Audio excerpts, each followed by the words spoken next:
নমস্কার, কেমন আছেন সবাই? কজি কিচেনের আরেকটি ব্লগে সবাইকে স্বাগত জানাই।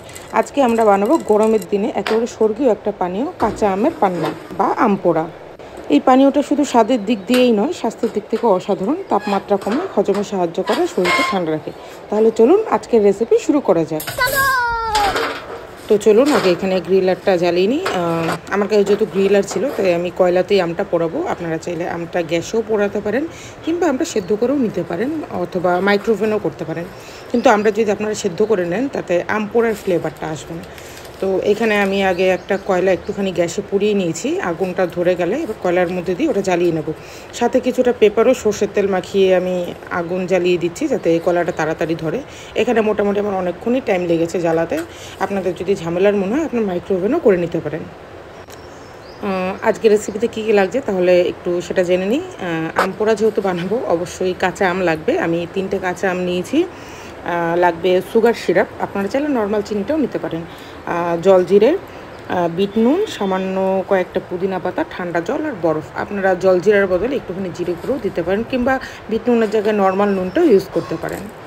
ফাইনালি অনেকক্ষণ কসরতের পরে এখানে আমি কয়লাটাকে ধরাতে সক্ষম হয়েছি।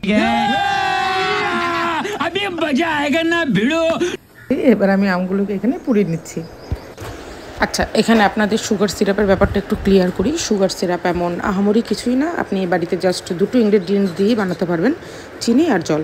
ধরুন আপনি 1 কাপ চিনি নিয়ে এলেন, তাতে সামান্য পরিমাণ একটুখানি জল দেবেন, জাস্ট সামান্য। চিনিটা মেল্ট হতে যতটুকু লাগে ঠিক ততটুকুই, ওটাকে ফুটিয়ে নিলেই সুগার সিরাপ রেডি।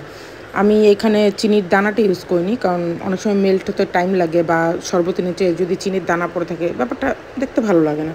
এবার বাকিটা আপনাদের ইচ্ছা, আপনারা সুগার সিরাপ করেও নিতে পারেন, যদি ঝামেলার মনে নর্মাল চিনিও ইউজ করে নিতে পারেন, কোনো ব্যাপার না।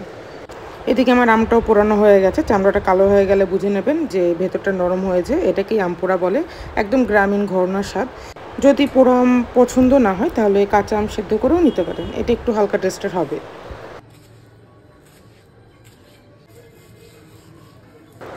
আমের ভেতরের অংশটা নিয়ে আমি আটিটা বাদ দিয়ে দিচ্ছি। এবার ছোট ছোট পিস করে রাখা আমগুলো একটা ব্লেন্ডারে দিয়ে সাথে কয়েকটা পুদিনা পাতাও দিচ্ছি, একটা স্মুথ পেস্ট রেডি করে নেব।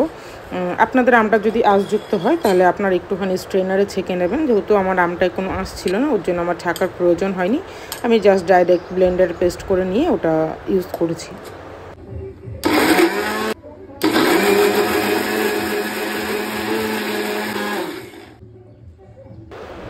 এখানে দেখতেই পাচ্ছেন আমপানার পেস্টটা কতটা স্মুথ রেডি হয়ে যায়। যদি কোনো লাম্পস থাকে একটু ছেঁকে নিলেই হবে, আবার নাও ছাকতে পারেন, কোনো অসুবিধা নেই। এবার আমপানাটা রেডি করার পালা। এখানে আমি একটা কাঁচের গ্লাসে নিয়ে নিচ্ছি পরিমাণ মতন জলজিরা, বিট নুন, সুগার সিরাপ আর অবশ্যই আমপানার পেস্টটা। চিনিটা আপনারা যে যেরকম পছন্দ করেন সেই হিসেবেই দেবেন। এবার সব কিছুকে ভালো করে আমি মিক্স করে নিচ্ছি, তারপরে দিয়ে দেবো এখানে বরফের টুকরো, আর দিয়ে দিচ্ছি ঠান্ডা জল। এখানে আপনি নিজের পছন্দ মতন ঘনত্ব ঠিক করে নিতে পারেন। আর গার্নিশিংয়ের জন্য দিচ্ছি একটা পুদিনা পাতা। তো রেডি হয়ে গেছে আমাদের আম পান্না বা আম পোড়া। কেমন লাগলো ভিডিওটি অবশ্যই কমেন্ট করে জানাবেন। আজকের ভিডিও তাহলে এখানে শেষ করছি। পরবর্তী ব্লগে আবার দেখা হচ্ছে। ততক্ষণ পর্যন্ত ভালো থাকবেন, সুস্থ থাকবেন। ধন্যবাদ।